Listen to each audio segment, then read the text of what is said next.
IBS Business School is situated in Lisbon, one of Europe's most beautiful and vibrant capital cities. It's one of the leading Portuguese business schools, and their international presence is becoming increasingly relevant.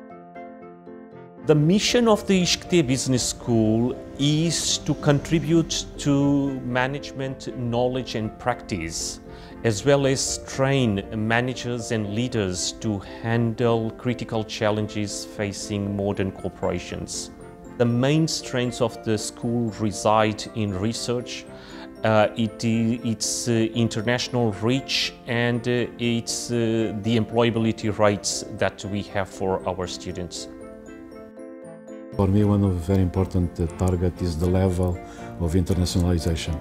And we have seen in the school 16% of the students are foreign study students. So they are attracted by the school, by the environment, by the type of knowledge that they can get.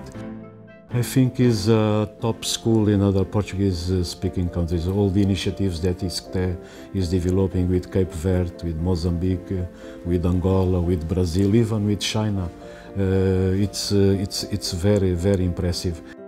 It excites me to contribute to the development and establishment of a school with international standards.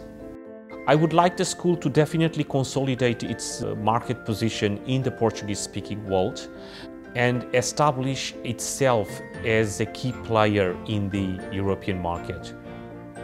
Professor Azim has, in my opinion, a very good background. I think Professor Mohamed Azim is an example of the level of internationalization that the school can achieve through the network of contacts, through the work with the different countries, through all these connections that can foster the development of the school. He's multicultural. I think it's very good.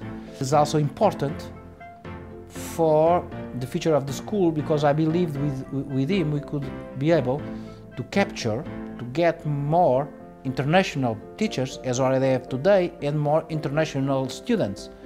Because if you come abroad, you'll see that studying or teaching in Lisbon has very good advantages. My business school is known for research, its international reach and employability. We are the major players in Portugal. IBS Business School in Portugal is recognized as one of the national and international leaders in its field, with a prestigious reputation for research, teaching excellence and student development.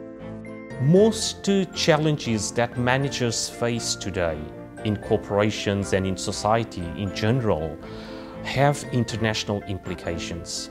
So it is very important to train and prepare managers and leaders in a setting whereby they are taught by faculty that have had significant international exposure.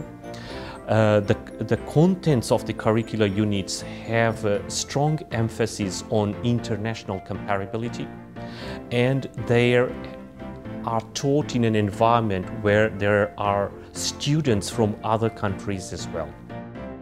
Right now we have a globalization issue. We have to compete with a lot of schools, and we have all the world, let's put things like that, to also to have students. So it's a two directions process. However, IBS in Portugal, I think, was very innovative, because it started many years ago to have courses outside the school, to have relations with people on the Portuguese-speaking countries, and this is obviously a leverage for today.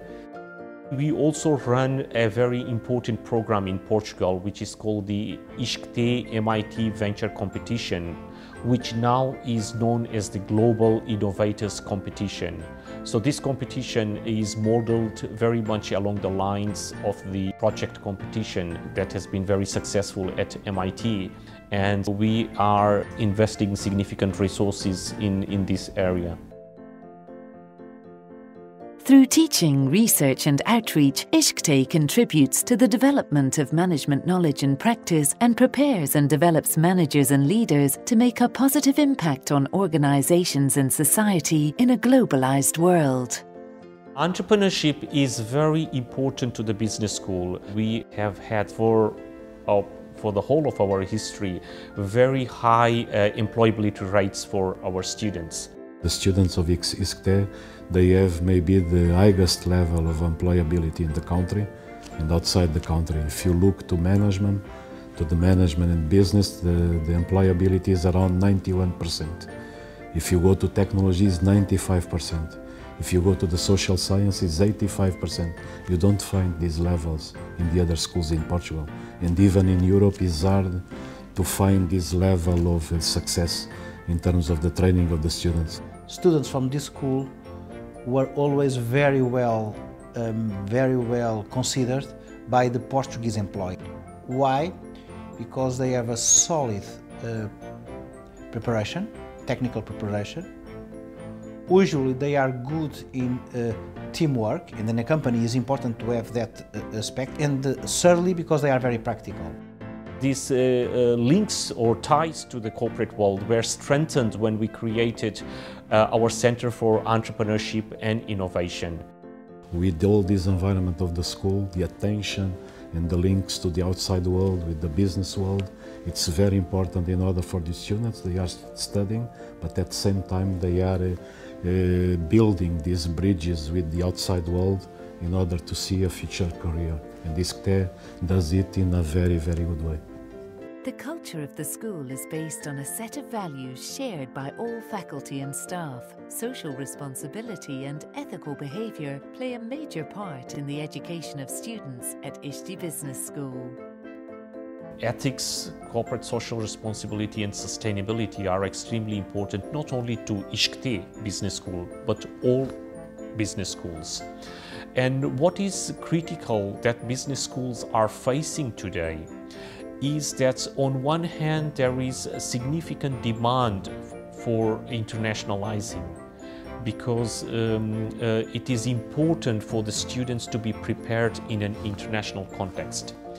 But with this, there is another issue that comes together, which is the appreciation of a cosmopolitan ethic. And the cosmopolitan ethic is an issue that is much more wider to the ethics, corporate social responsibility and sustainability agenda that we are talking about. But certainly this is important, and this is definitely fed into the classroom. The crisis that we have been undergoing recently, first the global financial crisis, it's definitely addressed in the classes by our professors, and even more recently the Portuguese crisis is part of the issues that we address in the classes. Actually, in the course that I have been teaching this semester, I teach international finance. And we basically addressed not only the global financial crisis, but also the current European debt crisis and how it is affecting Portugal, and how is the memorandum of understanding that we have signed with the IMF, European Central Bank and the European Union is conditioning macroeconomic policy in Portugal.